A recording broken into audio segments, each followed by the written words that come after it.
Hello and welcome back to the True Crime Guys podcast. I'm Lauren. And I'm Michael. How we doing? We got one of the more bizarre, shocking crimes that we've ever covered. And of course, Florida is the culprit here. Oh, is that where weird stuff happens? I haven't heard many weird things happening in Florida, so this one kind of caught me off guard. They say the Sunshine State, but it's also known as the boring, nothing ever happens so boring state as well. Nothing in the news about Florida, guys, so don't even Google it. There's totally not like entire websites and Reddit and subreddits and everything dedicated to Florida. This case here will probably be the only one that comes up. It's that crazy. Yeah, that's true. It's almost like, we almost shouldn't even do it because it's like we don't want to scar synonymous with Florida. Everyone's already heard of it. Right, and I don't want to scar Florida's name, by putting bad things out there about Florida. I don't want people to think that Florida's this crazy place. Untainted, perfect name. Right, and we're tainting it right now. That sucks. But it's part of the job. We bring the truth. We also shouldn't do this case at the risk because there's just no way of doing it without at least mentioning Gacy once, and now we just got one. There we go. Gacy too much, apparently. Way too much. But I mean, it's the clown killer of Florida. How can we not? We got another clown killer, people. It's a clown killer. What's creepier than that, honestly? What's creepier than a clown with no remorse? You know what? A clown, if you're going to commit murder, we were talking about this before we started recording. There's no better disguise. You can't, I was telling Michael, I'm like, I think if I saw my dad dressed as a clown, I wouldn't even know it was him. You wouldn't be able to identify him. It it gets rid of all of your features, like your body shape. We don't know. Yes. Like it's big baggy clothes, big giant shoes. You could have tiny little feet in those giant shoes. Right. Your nose, we can't. That's a big distinguishing factor of the way a person's face looks is their nose, but their nose has got a big stupid button on it. Yep. And they got makeup on. You can't really tell their complexion too much. It's this giant wig. You don't know what color their hair is. They're typically wearing gloves. Every murder should just be done in a clown outfit if you want to get away with it, really. Yeah, I mean, why not? Everyone hates clowns now anyways. I hate clowns. So this sounds like a horrific world to live in where every murder committed is just a clown. Imagine just clowns running around killing people all the time. Oh, gosh. At least it would be easy to find them, though. It'd be easy to spot them, right? Be like, whoa. It'd be easy to catch them in their little clown car, getaway car. Right, yeah. They're not very fast, and they probably got like 8 other clowns in there, too. So that shit's like weighed down. I mean, they pull up on a street and just commit a bunch of murders, and then they're trying to get away in their Volkswagen Beetle, and it's tough. It's tough, but they make it though, and it's good luck identifying them, right? Mm-hmm. So, it's tough. All right, let's get into this. That's a proper intro. You guys got enough information to start with on this one. Yeah, and a clown murder, and we're not giving our can't tell, and we're not giving our opinions before the facts, like people always hate that we do. Right? Okay. All right, let's get started. I think we're good. Let's hear the intro, my friend. Let's do it. It was Florida, a beautiful day in May. A white LeBaron was well on its way. The driver was a clown, dressed head to toe, but behind balloons hit a 22 and she didn't have a clue.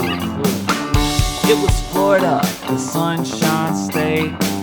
The white LeBaron had no license plate. The clown got out and made its way to the door.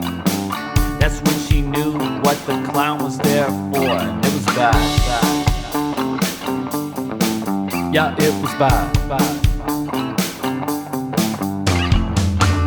It was Florida. I know it seems weird that a clown and a LeBaron was something to be feared, but the two pops weren't balloons on that fateful day, and until now the clown's been hiding out, but now it's time to pay. It's time to pay.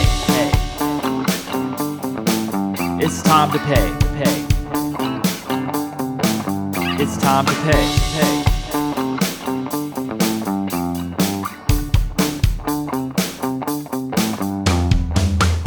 It was Florida, a beautiful day in May. A white LeBaron was well on its way. All right, for our case this week, we're going down to South Florida. Actually, this place sounds beautiful. Wellington, Florida. Oh yeah, I'm sure it is. Sure it is. A lot of country club areas out there, man. The neighborhood that this crime occurred in it was shocking. Not only the way that the crime occurred, but also the fact that it occurred in this neighborhood. Mm-hmm. In this very exclusive neighborhood known as the Aero Club, where they actually have a landing strip going through dividing the neighborhood.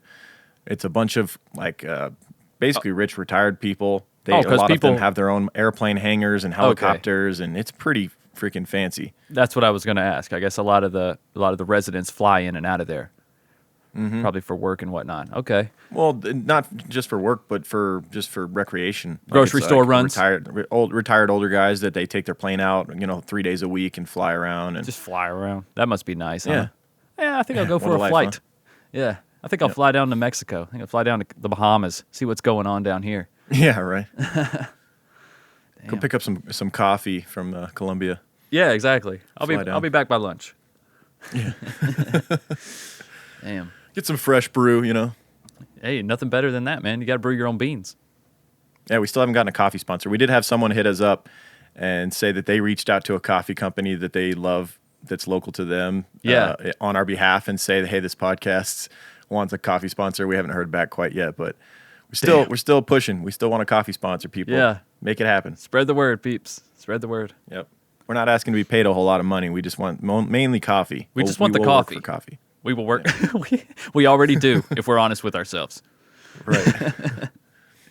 We can't work without it. That's to be right. fair. That's right. I got some Starbucks beside me right now, man. I'm ready. I got this cold brew. It's actually on its last leg, so I'm actually rip roaring and ready to go. You know what I mean? Yeah, and we're probably gonna have to take a bathroom break because that cold brew, you know what that does. Well, don't remind me. I'm trying to put it out. I'm in podcast mode right now, Lauren. I don't got time for bathroom breaks. We got to get right. this story going. So let's go back to 1990, a beautiful May day in Wellington, Florida, the Aero Club exclusive neighborhood. Just after breakfast, a white convertible Chrysler LeBaron pulled into a woman named Marlene Warren's driveway. A clown emerged. Oh, So this is white not good. Convertible Chrysler LeBaron pulls up, and a full-on clown shows up with balloons. Marlene was a 40-year-old mother and wife. She was at home with her 22-year-old son, her son's girlfriend, and several other son's friends. So kind of a packed house on this day. Right. Mostly young people. The clown, an apparent messenger, dressed in a clown costume, complete with an orange wig and rubber nose, holding balloons. One of the balloons said, "You're the greatest," and flowers. So this clown's, this is quite the delivery going on here. Yes.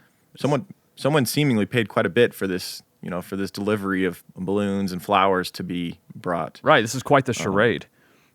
Yes, definitely. The clown walked up Marlene's driveway to the entryway and rang the doorbell. Marlene Warren answered the door. Marlene's son remembered hearing her say, "How pretty." The clown handed her the balloons, pulled out a gun, and shot Marlene in the face. He shot her. Lied there. Paramedics responded, and she would end up dying 2 days later. The clown shot her twice in the face. Is that correct? Was it twice? Yes, I think shot her twice in the face around the mouth area. Oh, my God. Yes. The clown then, after firing, turned, walked slowly back to the Chrysler LeBaron, which didn't have a license plate on it. Of course. And drove away from 14570 Takeoff Place. Takeoff Place, that kind of tells you about this neighborhood. I was about with to the say, runway running through the middle of it. All of the It's road all names plane were themed. probably plane themed. Yep. Yeah. I got you. Propeller Boulevard. Yeah. Tailfin Street. Right. So Cockpit Drive. Bob Farrell, a spokesperson for the Palm Beach County Sheriff's Office, told reporters at the time, "This is the strangest thing I've seen in all my 19 years of law enforcement. As she went to take the flowers and balloons, the clown shot her." So let's get a little bit more information about Marlene, the victim in this case. Yeah, let's. Marlene Warren was born on April 15th, 1950. She shares a birthday with Seth Rogen and Emma Watson. Oh, right on. There's a group of likable Yeah. actor and actress there. I like both of them people very much. Just watched a movie with Emma Watson last night, actually, Perks of Being a Wildflower. Really good film. Oh, okay. Very nice. Perks of Being a Wildflower? Yeah, it's on Netflix. All It's right. a good movie. Cool. Good recommendation. So Marlene was born in Mount Clemens, Michigan. She was a lovely, beautiful woman with seemingly no enemies. However, the man she got with, I couldn't say as much nice stuff about. No. I'm sure he had some enemies. Yeah, we'll talk more about him in a minute. Bizarrely, though, this part freaked me out. Her parents were interviewed in a 2020 special about this case. They went to her parents' house. They're an elderly couple. They had an affinity for clowns, Oh, and no. so did Marlene. Oof. And there actually in her parents' house to this day is an entire room filled with clown paintings, clown dolls, and one of the paintings that they still have was a painting that Marlene had done when she was a teenager, and it's a really well done clown painting. And they said they'll never get rid of it for obvious reasons, but They still won't? well, I say obvious reasons, but I would get. I think I would ditch get rid of it all for that obvious shit reasons. now. All that Yeah. stuff gone. Like, I'd burn that room down. fuck clowns, man. They must be like clown fans from like pre Stephen King, right? Like pre It. Because I Right. feel like It is what really started all this suspicion around clowns. I don't know. Yeah, they were just- they actually were friendly, fun-loving creatures before It. Yeah. And I think after Pennywise came onto the scene. it was just a game changer, man. No, I don't know many modern people that were born, I would say after 1980, that really have an affinity for clowns anymore. I would love to meet someone. I really would. I'm sure there are people. I'm sure there's plenty of people that do. I'm just saying it's not as popular as it used to be. That's for sure. Right. Makes me wonder what year did it come out, the book and the movie? Because it'd be weird if it came out in 1999. Okay, so 1986 was the novel. Oh, okay. I don't know about the movie, Let's see. the original. The movie. novel, I mean, that's when you have to go by, right? The novel came out, or the new one came out in 2017, but the old one, I'm not sure here. Let's see. There was a mini series done in 1990, the year of this crime. Oh, really? So it almost makes you wonder if it was a little bit inspired by the book and by the Yes. Okay. Okay. But any love that the parents had, that Marlene's parents had for clowns, and maybe they still viewed them as a happy thing. After this happens to your daughter, someone wearing a clown costume shoots your daughter in the face. Like that's all that clown shit's getting burned. Yeah, absolutely. And anytime I see a clown, I'm gonna want to attack them. Yes. I don't know how you would ever have any type of affinity towards clowns after this. Yeah. I just can't see it. So Marlene had been married to her husband, Michael Warren, for 18 years, with whom they had their son. It seemed like they had several children. I just didn't get I couldn't find. I've looked at a billion articles about this case, and Yeah. I couldn't find a ton about Marlene's background. There's a lot more about the other characters in this. Right. Well, they probably want to keep a lot of that private as well. I mean, Yeah. honestly, her kids deserve to live a life unaffected by this, if possible. As much as possible. I know they were already adults when this happened, so they have to live with that already. I don't think they need to be in the limelight, anyways. You know what I'm saying? I'm sure they don't want any of that Right. attention. Yeah, so her husband, Michael Warren, had a reputation that matched his profession. He owned a used car lot with low-quality cars that those with bad credit could get a ride from. The more I heard about him, I just couldn't stop thinking about the movie Matilda and Yes. Danny DeVito's character, this scummy used car salesman who like rolls back Dude. the odometer on the cars. and all Yeah, that. with like a drill. Painted the It's like bumpers and like glued them on and shit. Yes, That's the that's a vibe I got great. from this That's guy. that's a great vibe. I mean, that's a great description. It's just too real, right? The used car business is just that stereotype is too strong for it not to be true. And here is proof. Here is a real live Matilda's dad in Michael Warren. Right. That's what you're witnessing here. Yeah. And although he lived in a fancy country club neighborhood, his neighbors say he was never part of the community, and trouble seemed to follow him. They kind of steered clear of this guy, even though it was a tight knit neighborhood. Everybody seemed to hang out and all that. He wasn't a part of that. They seemed like they were almost slumlords too. Michael, they owned a bunch of properties together, Michael and Marlene. But Marlene, they were all under her name, which played into this. It was, speculated that if Michael played a part in this, it may have had something to do with it. They couldn't get divorced without it being ugly because she had her name on all these properties that they had a bunch of value in. Gotcha. He didn't want to lose all that. Right. Gotcha. So the witnesses in Marlene's Warren's home, including her son's friend, her son's girlfriend, they described the person who fatally shot her while dressed as a clown in 1990 as a tall man. 4 witnesses described the shooter as being anywhere from 6 feet to 6'2". And hours after the killing, however, the workers at a costume shop called police and said that a woman had bought a costume clown 2 days earlier. So you get mixed reports here. And we talked about this also before the show, as far as the description that the witnesses at the scene, what we just talked about, as far as a clown is such a good disguise, it's hard to tell what you're dealing with. You got a wig. Everything about you is disguised, and it'd be really hard to tell someone's height as well because the wig is so tall. And what kind of shoes are they wearing? Exactly. You know. Exactly. I was going to say that. The big shoes, the oversized shoes or whatever, the wig, you can't tell how tall someone is, and you can't even tell their frame. You can't even tell whether they're a thin or a stocky person, a muscular person. You can't tell any of that typically because of the huge, coveralls that are so baggy that typically come with clown costumes. If she bought this all as a clown costume, you can bet that it was a throw-on getup. You know what I mean? It's something you just throw on over all of your clothes. This was not like a well-made costume. It's probably something that you throw on, tie in the back like a hospital gown, like you get at Party City or whatever. Right. So it'd be almost impossible to tell what the real size of this person was.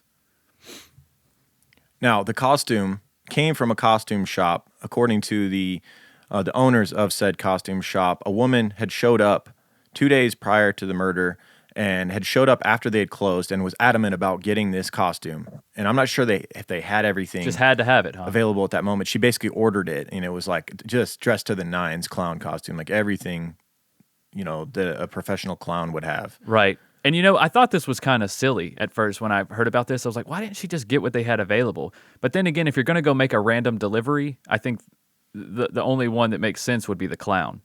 Right, because you would think like a party company maybe just sent the clown to make the delivery for whatever reason. But if like you show up as a werewolf, it's kind of hard to describe that. You know what I'm saying? You show up as like Dracula. It's like what's your shtick here, dude? It's May. Like what are you doing? You follow me? Also, who we believe to be the killer, also had a thing for clowns. We come to find out, and may have known the victim. And may have known that the victim had a thing for clowns, and the victim's family had it. I mean, I can't help but think you that think this it's whole that clown spiteful. thing has to be connected. Oh, I just thought it was just the only costume like that made sense as far as. No, I think clown was the whole. It was going to be a clown regardless. Okay. So the clown was intentional, and she had to have it. I mean, that was obvious. So the police are getting these conflicted reports. They get the witness description of it being a 6+ foot man. Then they get the costume store saying, that a woman had bought this costume 2 days earlier, and that's a weird coincidence. But then they figure out that one of the balloons that the clown had brought to the murder scene said, "You're the greatest" on it. And that particular balloon was only sold at one grocery store in Palm Beach. It was a grocery store called Publix Grocery Store with an X. Yes. Yes. And the store... We have Publix here as well. Yeah, and the nearby Publix store, they went and talked to the people that worked there, and they told investigators that a woman had bought flowers and balloons 90 minutes before the killing. So the flowers that were found and the balloons, this is starting to shape up to be a woman was at least involved in purchasing the stuff used in the killing, whether a woman did the actual killing himself or not. It seems that there was a woman involved here because there's just these coincidences are too strong. Right. And all this stuff was purchased within 2 days of the murder. Yeah. And the balloons and the flowers purchased just an hour and a half prior. So hour and a half. Wow. Yeah. That's like on the way to the murder. Basically. Okay. Police then found, I believe it was 2 days after the murder, they found the white Chrysler LeBaron used in the murder with an orange wig hair inside of it. The wig hair would later come into play, but that was all they were able to find as far as evidence within the car. There was no fingerprints. It was clear that whoever did this murder used this car as a getaway and then ditched it. It turned out to be a stolen car. More on that later, but they intentionally left nothing to work with. At least they thought, the wig hair would come into play. Right. But I can't help but every time I hear White Chrysler LeBaron, think about that Cake song, Short Skirt, Long Jacket. Yeah. The short skirt and a long... She's trading her MG for a white Chrysler LeBaron. Jacket. It literally is a line in the song. I love You might have to use this, let that play into the intro for this episode a little bit. Work off that Cake song I'll definitely let it inspire me, if not. Yeah, I'll definitely listen to that. Nice. I love that. Like I said, I like Cake. They think outside the box. Their songs are crazy. Yeah. So the question had to come into play. Where did this white Chrysler LeBaron come in? Where did it come from? And it's a little weird that, the victim's husband owns a used car lot. So, of course, the police are going to make that connection. Like, is there any connection between this car and her husband's used car lot? And they were able Right. to determine that. I don't know how much later they found this out. Do you know? I think this was like just within a couple weeks of the murder. Okay. They found out a lot of this very recent. Yeah. A lot of this circumstantial evidence they've known for a while. So the white Chrysler LeBaron was a rental car from another state, right? And Yes. and the person and from another company. Yeah, and from another company, from a company that rented out cars. And the person Right. that had rented the car and gone to Palm Beach was looking for said rental place that they had rented the car from in another state that was local to Yes. Palm Beach, so they could drop the car off. And they looked up the name, which was, what would you say it was?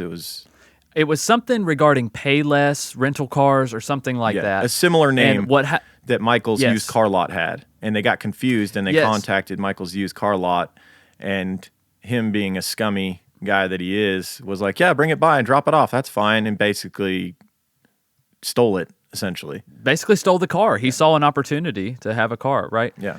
Yeah, so basically he was running an ad in the local paper or something that said pay less auto used cars or whatever, and the person saw that and just called the number like without doing any more research. I mean, you got to remember this is 1990. Yeah. No internet. So it's not no like they apps could just you can Google just pull and up and get directions. Exactly. So they found the number in the paper, and it was an easy mistake. It was an easy mistake, honestly. And especially since Michael accepted it and was like, yeah, bring it by. Yeah, we'll just take drop care the of it, car no and the problem." keys in the front drive. Yeah. I mean, Yeah. So- So police learn about that, and it's looking more and more like, the victim's husband may be involved in this thing. The police then learn about a woman named Sheila Keene, 27-year-old Sheila Keene. She was 27 in 1990. She repossessed cars for Michael Warren's used car dealership. So she worked for the victim's husband. right. And she was pretty ballsy, apparently. She didn't care what part of town, what time of night. She would go take that flatbed and just pick up any cars that needed to be repossessed for Michael. And detectives learned that Damn. they had been having an affair, Michael and Sheila. Uh-oh. He was 38 at the time, 11 years older than her. Motive. Other employees at Michael's used car lot said that they frequently took lunches together, and Michael began paying Sheila's rent when she separated from her husband, who was, I found out, a Klans member. So she has quite the taste in men here. A scummy used car salesman that's married with kids, Yeah. and Klan members as well. So, yeah. Wow. Yeah, she knows how to pick them. Yeah, she knows how to pick them. 'em. She had separated from her husband 4 months before Marlene was killed. So now police are really got something to work with here. With this new information, they went back to the costume store with a picture of Sheila Keene, and the people that own the costume store were able to say, yes, that is the woman that was here after we had closed and was adamant about getting a clown costume 2 days before the murder. Yep. Within weeks of the slaying, police viewed Michael Warren and Sheila Keene as strong suspects. During their investigation, detectives discovered that Michael Warren was rolling back odometers on vehicles at his used car lot. Which Dude, so much shit got uncovered because of this. Yeah. It's like he thought, oh, they'll never, come back this will never come back on me. But man, I'm so glad so much little shit. I'm glad they nitpicked his ass during the process. Yep. They were making it really difficult on him. Yeah. They were finding everything they could. And this guy had a lot to hide. Yeah. And it didn't help Sheila's case when it was discovered that she often dressed up as a clown for her kids' birthday parties and charity events. Oh. So, Yeah. I really want to talk about Gacy here, but no, I'm just kidding. right. I feel like you said almost a very similar thing when they suspected Gacy about it, and everything started coming out about him doing kids' birthday parties. Thank Remember God that? this woman never met John Gacy, because they seem like they would make Oh, one hell of a gosh. killer power couple. She would probably cheat on Michael Warren with him. Yeah. And then and move on. Yeah. So Michael would end up being convicted of racketeering and multiple other felonies and served nearly 4 years in a minimum security state prison at the Homestead Correctional Institution for what they uncovered as far as his practices at his rental car or at his used car company, used car lot. Wow. And so now they have him behind bars, and they can continue to investigate further into his wife's murder. He would end Right. up being released on New Year's Eve, 1997. But police still only had circumstantial evidence against him and Sheila, and no arrests for Marlene's murder were made. The case went cold. Now I feel like they had some strong circumstantial evidence. Yeah, but without a doubt, though, to convict without a doubt, Yeah, it's tough. I don't know, man. It's tough because the biggest problem they had, I think, was that the witnesses at the scene they were so conflicting on their description. They said a tall man with blue eyes, and Sheila Yeah. was a slender, small woman like 5'2" with brown eyes.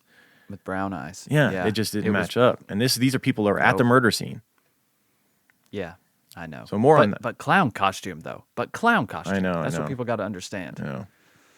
So more on the descriptions that the witnesses gave. In 1991, 1 year after the murder, on the Jack Cole talk show on WJNO radio station, Cole interviewed, the radio host, he interviewed Michael Warren and Joseph Ahrens, the widower and son of Marlene Warren. And they said that, quote, one theory is that it was a woman in the clown outfit, and some have felt that a woman may have been Sheila Keene. That woman may have been Sheila Keene, Cole said. It was a clown with balloons and a basket, and we heard this loud boom, Joe Ahrens said. Ahrens and his girlfriend, Jean Pratt, were there, eating breakfast, and saw the clown come to the door, shoot Warren, and then walk away. Could you tell by their gait or their mannerisms whether the person was a man or a woman, Cole asked. Well, to me, it seems like a man. The big hands and the size of the person, said Ahrens. In sworn statements, Ahrens and Pratt both said to the investigators that the clown was tall, 5'8" to 6 foot. Now it's 5'8" to 6 foot because before it was 6 foot to 6'2". So it's Yeah, I shrinking know. a I little was just bit. thinking the same thing. Shrinking a little bit. Yeah, and weighed between 160 and 180 pounds. But once again, how do you tell what someone wearing a clown costume weighs? It's almost impossible. The outfit is intentionally baggy as shit. Yeah, exactly. And also 160 to 180 pounds, it's not a big man. No. That's not a big man. Even 6 foot. I don't know. I guess in 1990, I swear people are getting bigger. I swear to God. Even since 1990. Yes. Well, dude, that's 30 years ago. Yeah, I know. It's crazy, right? I definitely think people are getting bigger, man. More damn steroids in our food. Yeah. But that's another conversation. Yeah. So like Ahrens, Pratt also described the clown as a man. He walked real slow to the car, got in the car, looked at us. I remember those eyes. So horrible. And he drove away real slow, said Pratt. Investigators asked what color the clown's eyes were. A light blue, Pratt said several times. Wait, you don't remember the eyes too good then? Damn.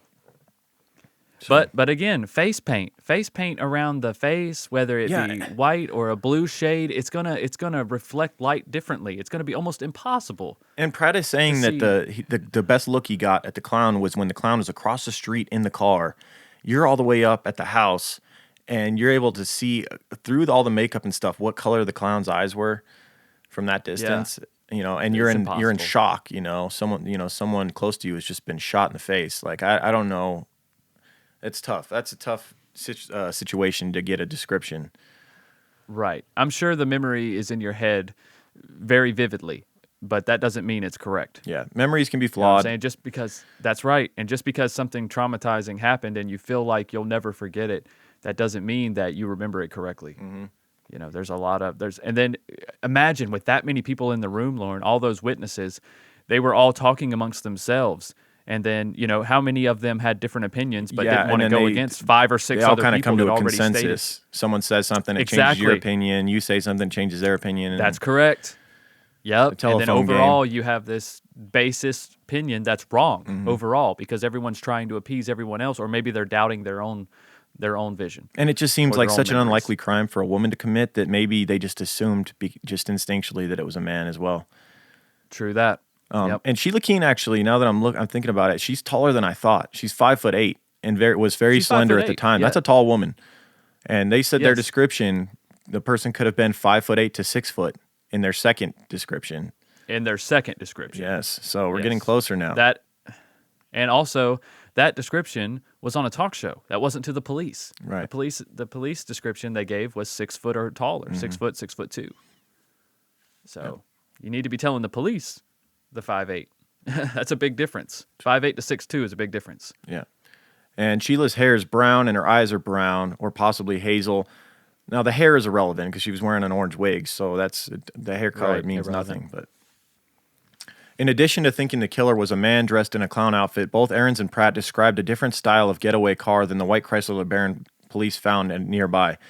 They said it was a white, it seemed like a hard top to me, said Ahrens. Pratt agreed, both describing a solid-looking top and different types of pinstriping than the car detectives seized. When investigators in 1991 showed Pratt a picture of the car they believed to be used in the getaway, she said, "I was shown this before. This is not the car." So they have a completely different but description. didn't she drive? Do what? But the LeBaron just like a soft top? It wasn't a It was a convertible. Full-on convertible. It was a convertible. Yep. But was it one of those removable hard tops? I didn't even see it with the top on it. But it could have been one of the retractable ones that goes inside, Yeah, I don't know. In 1990, I feel like it'd be more of a like solid piece removable because those LeBarons were just two-door cars. That's a pretty small topper on there. Yeah. But I don't know how you would mistake a functioning convertible like a fold-back top with a hard top. That would be nearly impossible. Yeah. But there was another car associated with the getaway, right? An Audi of some sort? Yeah, we'll talk about that one later. But yeah, there was a second getaway car, allegedly, where all the evidence in the crime actually ended up. The white Chrysler LeBaron was seen by so many people, witnesses at the scene and stuff, that smartly the perpetrators wanted to keep that car clean and not have any evidence in it. So they used a second getaway car where they transferred all the crime stuff, the gun, the clown suit, all that into. Okay. What, like just around the corner? I'm guessing so, yeah. They parked nearby. Okay. What's up, creepers? Well, it's that time of year again. Valentine's Day is upon us. Luckily for you, we have a new sponsor, Ana Luisa. They offer beautiful jewelry of exceptional quality at a fair price, and they are 100% carbon neutral. How can you get any better? You get a beautiful piece of jewelry and you're not harming the planet in the process. They offset 100% of their carbon emissions, starting with the sourcing of their raw materials all the way to the disposal of the pieces. Everything is in limited batches, ensuring the highest production standards while eliminating excessive waste. The prices of the jewelry start at just $39 with no luxury markup. The long-lasting pieces are crafted with care from the best noble metals, and they offer a 365-day warranty to replace or refund any piece that doesn't meet your expectations. I actually already ordered my wife a necklace off of analuisa.com. It's called the Miche. It's 14-karat gold-plated with a green aventurine stone. I received it. I can't wait to give it to her. It feels so high quality, and she's going to love the fact that it's carbon neutral. You get a beautiful piece of jewelry, and you're not harming the planet in the process. That's right, Lauren. And all you guys got to do is go to the link in our description or go to www.analuisa.com/creeper. Treat yourself and your loved ones with a unique gift and use our code CREEPER, CREEPER, to get 10% off. So go check out analuisa.com/creeper. And make sure to use the code CREEPER to get 10% off your entire purchase. So the media attention and law enforcement interest in the case slowly died over the years, and it seemed that there would never be any justice for Marlene Warren. They had these suspects pinpointed, right after, within a year of the case, they were heavily pressuring them, and they'd even arrested Michael Warren for his practices at his used car lot, but ultimately, they didn't feel like they had enough. I don't know if they brought what they had to the DA and they said, no, you can't arrest them yet. You don't have enough, or what occurred, because it was purely circumstantial. It was like, you're taking the word of people that work at stores. Oh, well, she bought a clown outfit, and she bought some flowers and balloons. But the people at the crime scene are saying it's a man, so it's tough. It's tough. Right. Finally, in 2014, 24 years after the murder, you have this insane murder, a clown walking up and shooting a woman in the face, and then it just goes cold for 24 freaking years. The cold case squad decided to reopen the investigation of Marlene Warren's death in 2014. They hoped that advances in DNA analysis and re-interviewing key witnesses would lead to a break in the case. Shortly after reopening the case, they learned a surprising new detail about Michael Warren and Sheila Keene. They had gotten married a dozen years after Marlene Warren's death. For the past 15 years, in 2017, they had been living in the small, historic Abingdon, Virginia, within the Blue Ridge Mountains, and operating a beloved restaurant together in Tennessee. So they just went on to have this storytell life after Michael Warren's wife had been murdered on his doorstep. He went on to, have this great life. Right. After he did 4 years in prison. He did do 4 years in prison. True. So For unrelated after that, crimes. and then they were together for another, I guess, 8 years, and then they got married. Yeah. So I guess he felt like that was long enough. That doesn't seem like such a red flag. Like, Oh, they got apparently it married right wasn't after he because got out of prison. nobody knew the wiser until they finally decided to reopen the case. Exactly. 24 years That's later. what I'm saying. That was a smart move. They just lived together as if they were together and married, and then And they're like, to "Let's be just fair, get Sheila married later Keene did on." change her name, so they moved away. They moved far away from where the murder had happened. Right. So yeah, back in 2002, 12 years after Marlene's murder, Michael Warren and Sheila Keene had gotten wed in Las Vegas. Of course, we had to have a Las Vegas reference. There it is. There it is. Hot damn. That's where you go to get married if you're a couple of fugitives. No, I'm just kidding. Investigators suspected Keene Warren, so Sheila. That's her new hyphenated last name. Sheila Keene Warren at the time of the shooting, but an arrest wasn't possible until the new DNA technology connected her to a piece of hair found in the suspected getaway vehicle, that orange clown hair that they found in the white Chrysler LeBaron. They finally had what they needed to make an arrest 27 years after the murder. And That blows me away. yeah, there's the defense attorneys not for a real Sheila. hair. They dispute this heavily, this evidence with the orange hair. They dispute the bet. DNA evidence regarding it because it's not that definitive. It's just it basically can't rule her out. We'll talk more about that. But first, let's go into Sheila's background. This woman now that we believe to be the killer in this. Sheila Keene Warren was born Sheila Marie Sheltra. She spent much of her childhood in LaBelle, 30 miles west of Clewiston in Hendry County. Her family moved to Martin County in around 1980, where she attended high school. Her father, Robert Sheltra, owned a construction company in Indianatown, where he still lives. Indiantown, sorry. Indiantown, yeah. An older boy dated Sheila named Butch. He became close friends with her family and even accompanying them on vacation to visit relatives in Vermont on several occasions. He long ago lost contact with her, but he told the Sun Sentinel that he was stunned when she was arrested in a fatal shooting. He knew her to steer clear of guns. Her dad and I went on hunting trips, and she was squeamish about that stuff, he said. So he's not buying it. Wow. He's saying that she was afraid of guns and he can't see her doing it. He remembers her as a strong-willed girl. She was very independent, and when she wanted something, she went for it. In 1984, she was arrested. Even a man. Yeah, exactly. That's very true. I mean, that almost doesn't look good on you. When she's very strong-willed, and when she wants something, she just takes it, even if it is Also, a married man. Right, and also you knew her as a child, man. People change. Yeah. Oh, definitely. He knew her as a teenager, young adult at most. I mean, people change. People can change within a couple years, especially if they get around an influence like Michael Warren. You know what I'm saying? Mm-hmm. I mean, people can change real quick. Yep.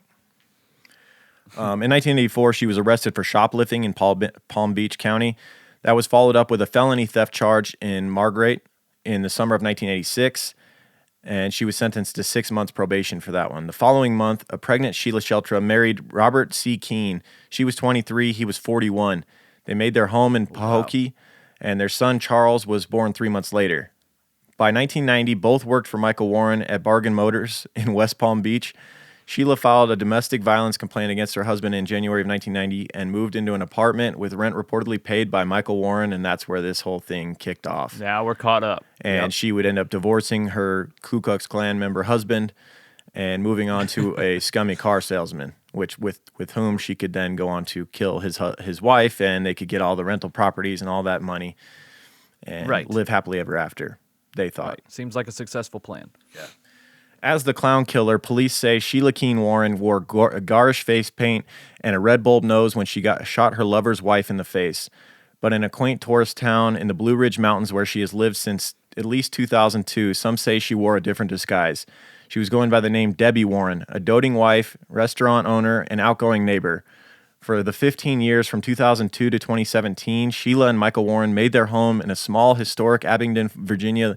The oldest building in town, now a restaurant, dates back to 1779. So they were living in Virginia, or at least their house was in Virginia, and then they were working in Tennessee at this restaurant. And they were basically going back for the weekends to their home, and they would work on it and stuff before they finally retired. So they're living this life, man. They think they got away with this. They're running this restaurant. They'd actually just recently retired from the restaurant business and had gone back to their beautiful brick home in Abingdon, Virginia, to live out their days. And like I said, thought they'd gotten away with all of this and it would never come back. However, their storybook ending came to an end on Tuesday, September 26, 2017, when they were returning home from a trip to Vermont to visit Sheila Keene's mother when they were pulled over by police. Deputies from the Washington County Sheriff's Office arrested Sheila Keene Warren on the side of the road and took her to jail. Quote, taking another person's life is a horrific incident, he added. It took us 27 years to bring closure to the victim's family. Murder cases never go away. During the 15 years that the Warrens lived in Virginia and worked in Tennessee, they were known as hardworking, generous, sociable people. Nobody had a clue that either of them had been married before, that they came from Florida, that Debbie's real name was Sheila, or that the couple's seemingly idyllic life allegedly harbored a deep murderous secret. Quote, it does seem like the people I know, I feel so warmly toward them, said the neighbor, Brooke Blevins, who was 67 years old. She said, how could somebody be capable of something like that, be so good-hearted and loving? So they really had the people in this small town fooled. Or maybe they were actually happy, man. They'd done a lot of shit in their lives, and maybe they actually found a place where they were happy, and it was easy to be that way. All of that was a means to an end for them to have this beautiful life together. Yeah. I mean, if they lived that way for that long, they got away with it for, 27 years? I mean, it's kind of hard to just keep up a charade for 27 years. They didn't go their own way. They didn't separate. You see what I'm saying? Like, they stayed. I think they were actually made for each other. I mean, I'm not saying that makes them forgivable or good people in any way. Hell no. They should rot in prison. Yeah, absolutely. Both of them. But I think this charade was easy for them to keep up because they were happy there. And they felt like they were far enough away from what happened in Florida and time-wise. And they felt safe. And they started a new life. What I love that quote that the detective said, you know, it took us 27 years to bring closure. Murder cases never go away. And that's so true. I mean, that's the whole show of Cold Case Files and all that, you know, this like once DNA came around, all of these old murder cases that the perpetrator thought was going to just, it was done and over with. They'd gotten away with it. They come back. Yep. They come back. Advances in technology allow these murder cases to be reopened. There's no statute of limitation on a murder case like that. It just, you know, you're never safe. You always have to look over your shoulder. It's just a matter of time. If you left anything and it's still preserved, it's just a matter of time, man, before they come knocking on your door. Yep. So their neighbor, during that 15-year span that they were living in Virginia, their neighbors, they said that they were best friends. You know, the Blevins and the Warrens. They were celebrating birthdays, holidays, the advent of summer together. The Warrens were big on throwing parties for friends, Blevins said, often hosting get-togethers on their boat dock in front of their lakefront home or hosting viewing parties in the basement movie-watching room, complete with collector pinball machines. Up until selling the Purple Cow restaurant and retiring in 2016, the couple worked 6 days a week, where they then returned to their grand custom-built home with a steep circular driveway and a concrete fountain only on Sundays. So they came back on Sundays to enjoy their home before finally retiring back to that place. Since retirement, landscaping and gardening and do-it-yourself projects like replacing their boat dock railing filled much of their time. However, after her arrest, Sheila would be extradited to Palm Beach, Florida to face her crimes, where the murders she's accused of took place almost 3 decades earlier. Her trial is set to begin in May of this year, so it's a very current case. Right. The trial is set for a few months from now. I was about to say the only reason she hasn't already been tried is because of Corona. Oh, is that what it was? Yeah, it's been postponed. I know that. She's just sitting in jail. It's got to be driving her crazy because I'm not convinced that she's going to get convicted. I know it seems I'm not either. It seems like a home run, but I'm not sure about this, man. With the time, too, and you know, time heals a lot of stuff.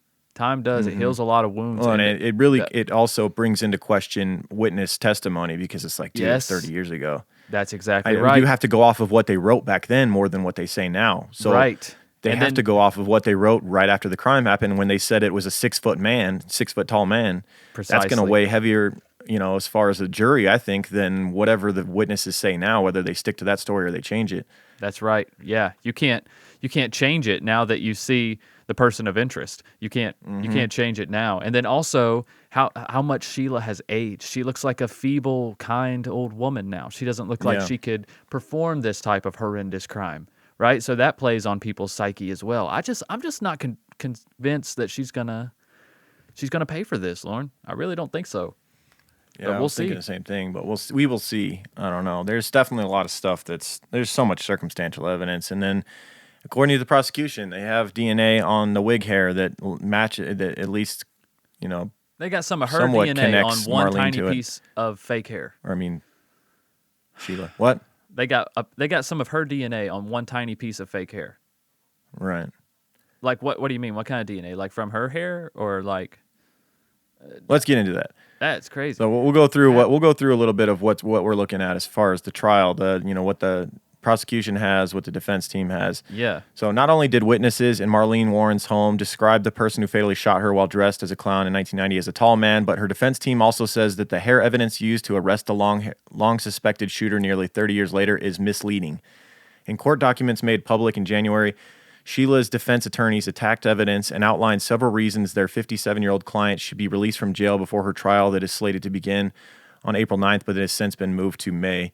The state has spent the last 30 years trying to force the evidence to match this loose motive, but the pieces don't fit the puzzle, Keen Warren's attorneys wrote. Forcing the pieces into the wrong puzzle is futile and dangerous. This is precisely how you convict an innocent person. So while DNA analysts said Keen Warren's DNA could not be excluded from the evidence, the FBI's raw data indicates that a male is the major contributor of the DNA analyzed from the vehicle. Oh no.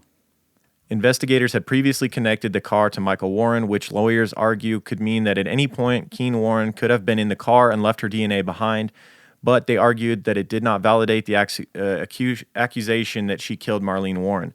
So because she was having an affair with Michael Warren and Michael Warren had stolen this car and it had been in his possession at his car lot, she could have had reason to be in that car and have her DNA in there. Now, why Yes. would it be on the wig hair? I don't know. Right. Now, that's tough. That's a little tougher. That is a lot tougher. Yeah. It's and- like, and okay, like I could what- see it maybe being in the passenger seat of the car or whatever, maybe even the driver's seat, but why would it be on the orange wig hair? Why would the orange wig hair be in the car I just that's don't connected get how to Michael Warren? how her DNA would be on the wig hair. I don't understand how. You know what I'm saying? Is it like a Right. skin sample? Is it like what did she is it saliva? Did she accidentally spit on it? Like what the hell? There's so many different ways that DNA can get on something. I don't know. Yeah, it could be a skin cell. It could be, yeah, like you said, saliva or oil from her skin. I don't know. Oil from her skin? Yeah, maybe oil from her own hair. Yeah. Maybe got into it somehow. I don't know. That just blows me away that they're able to find it on a tiny piece of fake hair 30 years later. Like if you had a piece of human hair that you wanted to test 30 years later, yeah, I totally get that. But a piece of fake hair that has something on it? Sus. You know what's tough though? I feel like you almost can't set her free without convicting her. It's like it's so clear that Michael Warren had something to do with this. To me, Yes. Yes. it's like tough to just convict her without him, and it's tough to set her free It's not without and fair. let him walk free too. It's like there's with the car, we know that he stole it. It was at his lot, yada yada. Then there's the orange wig hair, which matched the the clown that killed his wife. It's his wife. Like he had reason to kill her. They had Right. Not only we didn't even mention their relationship, how rocky it was leading up to this. That Marlene had actually talked to her parents and told them that she was afraid that Michael was going to kill her because their relationship was not doing well, and that she had all these properties under her name, and he would want that. Mm-hmm. And so there's definitely motive there. There's so much circumstantial stuff that you can't get around. Right. So, Right. man. But you can't take her down without him. That's what sucks. If she goes down Yeah. for this, I mean, she deserves it, but so does he. He doesn't deserve to walk free and keep chilling in Tennessee running his restaurant or whatever the hell he's doing. Right. So let's talk a little bit about a man that came forward in 2017, right after Sheila's arrest. A man named John Moran Jr. came forward as a key witness. He says that he and his father worked at Michael Warren's used car dealership back in 1990, and that they were guys that kind of did Michael's dirty work. They would go get rid of cars that were stolen or whatever Michael asked them to do. Right. And before John's dad, so this was John Moran Jr., his dad was John Moran Sr. Before John Moran Sr. died a while back, he had basically a deathbed confession to his son and told him about the time that he got rid of a second getaway car filled with evidence, including the gun and clown costume used in Marlene Warren's murder. He said that he told his son that he'd pushed the second getaway car with all the evidence in it, into a canal in Palm Beach, Florida, and showed his son exactly where to go to find this car. so that so that he could show the police someday when the time was right. Which is kind of weird. It's kind of like, why not just show him now? Right. John Moran Sr. made sure his son knew exactly where the car was and how to lead police to it, and that's what he did. In 2017, following Sheila's arrest, he took the police to the location, and supposedly the police, there's reports that say that they recovered a submerged rusty gold Audi 4000S from this river, and it's like been brought into evidence. It's been logged in evidence. I don't know. Maybe more will come out in trial about this. Was the murder weapon in it? Was the clown costume in there? I'm not sure. I'm not sure either. But I saw some of the contents of the car. There was a YouTube video where they covered them pulling this car out, and they showed pictures of some of the contents, and it all just looked like basic shit that I mean. But of course, they're not going to show you the clown costume and shit on TV if they did find it. Right, I guess. Right, because that's going to be withheld to, basically for the trial's sake. But they did make a big deal out of finding the car and showing a bunch of other things that they found in the car. But most of it was like fast food wrappers and articles of clothing and shit like that. It didn't look like anything detrimental to this crime. But, I mean, like I said, they're not going to tell you everything they found in it. They may even be wanting them to think they didn't find anything in the car right now. Yeah. It's hard with these cases that are this recent. You know what I mean? Like this case is like still you said, yeah, ongoing. we're just gonna have to see how this one plays out, and maybe we do an update on this one at some point, right, later this year.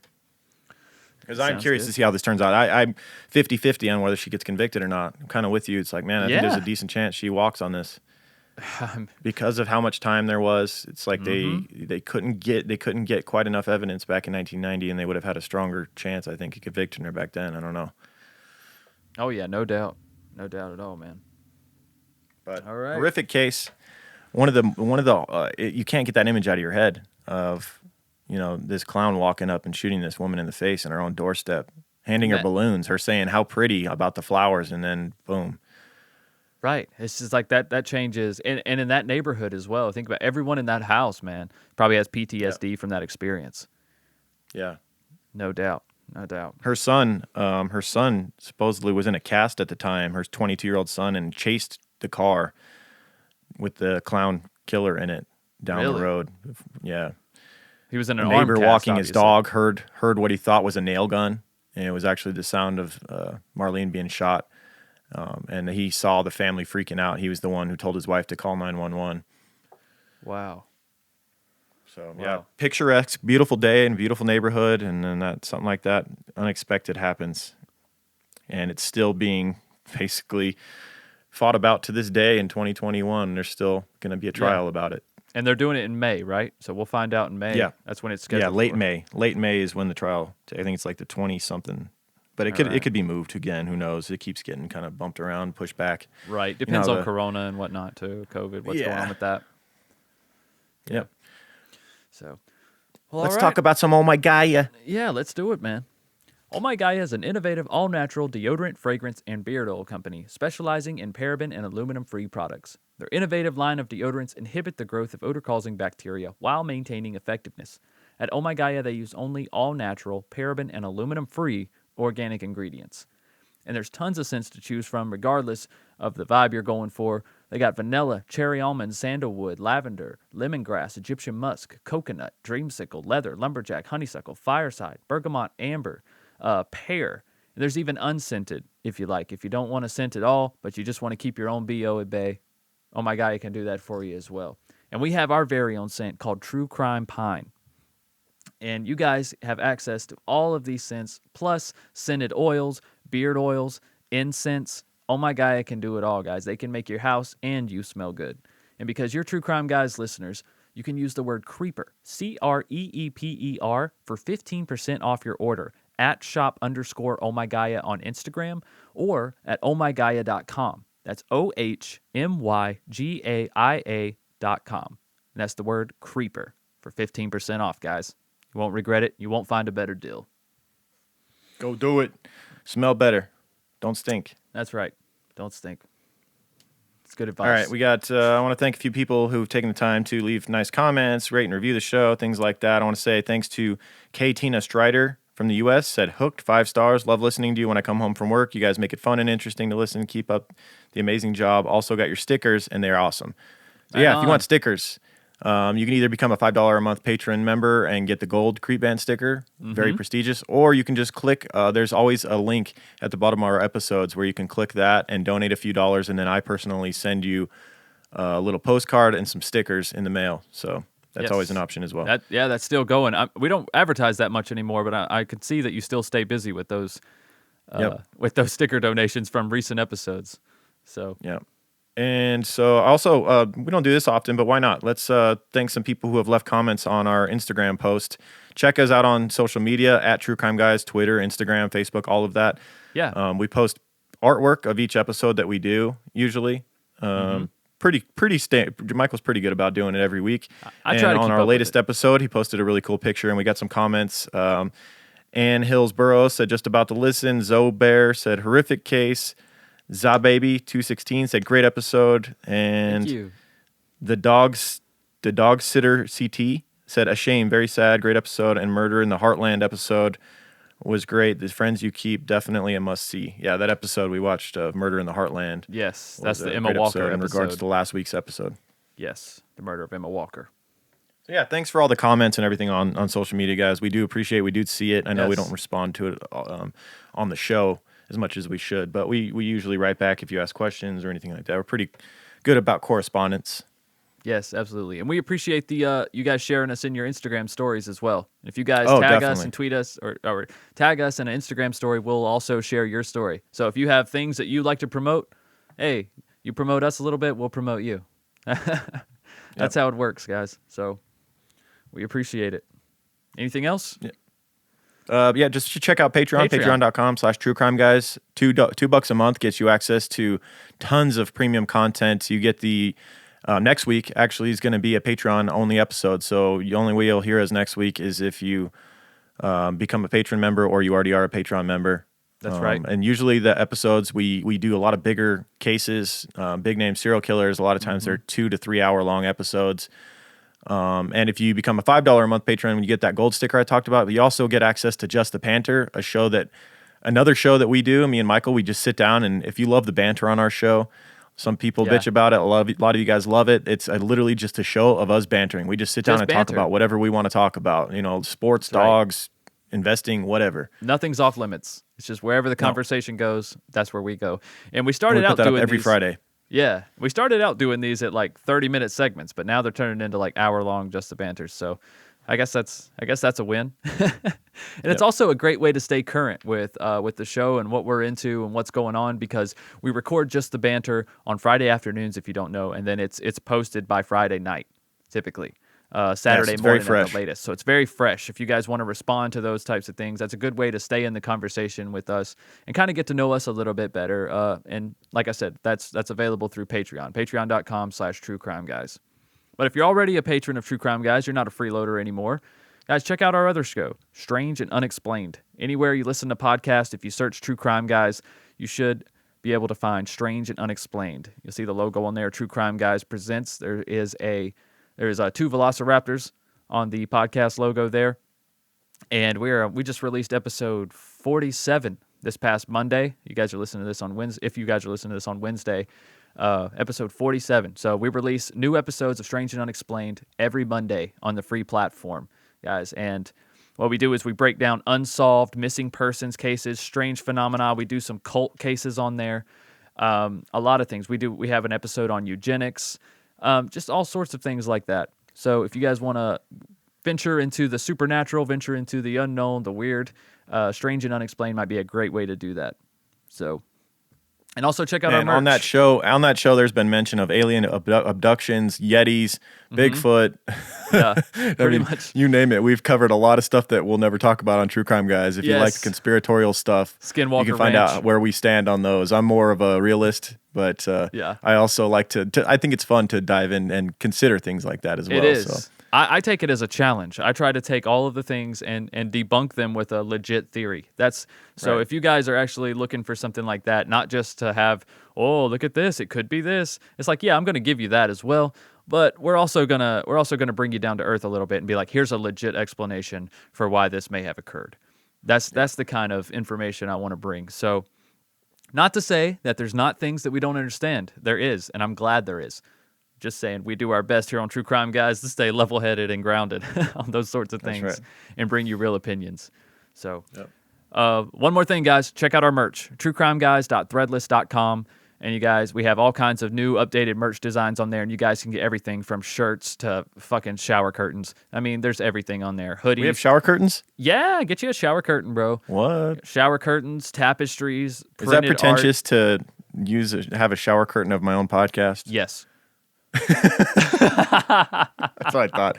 I thought for sure it would be. Listen, I wore my True Crime Guys shirt out for the first time yesterday, and I felt pretentious doing that. I was like, oh. I struggle with it because I love the damn shirt so much. Like I know, it's a great shirt. The material, I got the Tri-Blend XL, and it fits just so perfectly that I want to wear it all the time. But like you said, it feels a little weird wearing your own podcast. It does. I got the premium tee, and it's so soft. I'm like, this shirt's comfortable. I could wear it every day. But so pretentious. So pretentious. But, it is what it is. You know what I do is like if someone says, "Hey, what's that?" I go, "Oh, it's this podcast I listen to." I don't bring up that I'm the host of it. Yeah, there you go. Deflect, deflect. Deflect, yeah, deflect. There's this podcast I like. What is it? True Crime. The guys are kind of douchebags, but Crime it's actually not a bad podcast. Yeah, they didn't really knock themselves out. There's with this the name. host Lauren. He's such a douche. Oh, yeah, because that's what they hear. Yeah, right. They're like, what's this dude Michael on here for? He just fucking laughs the whole show. Wish he'd shut the hell up. All right, we're done. So yeah, we'll see you all on Patreon next week for a Patreon exclusive episode. Otherwise, if you're a freeloader, we love you all too, and we'll see you the following week for another freeloader series of 3 episodes in a row. And that about does it. Keep creeping, guys. Keep creeping. True crime guys, in the desert we like a mirage. It's okay if you clicked on us cause you thought we was True Crime Garage. Now we ain't mad at you, sit down, let us talk at you. I'm talking to the creeper army, we out here making murder, get murder. True crime guys, in the desert we like a mirage. It's okay if you clicked on us cause you thought we was True Crime Garage. Now we ain't mad at you, sit down, let us talk at you. I'm talking to the creeper army, we out here making murder charming.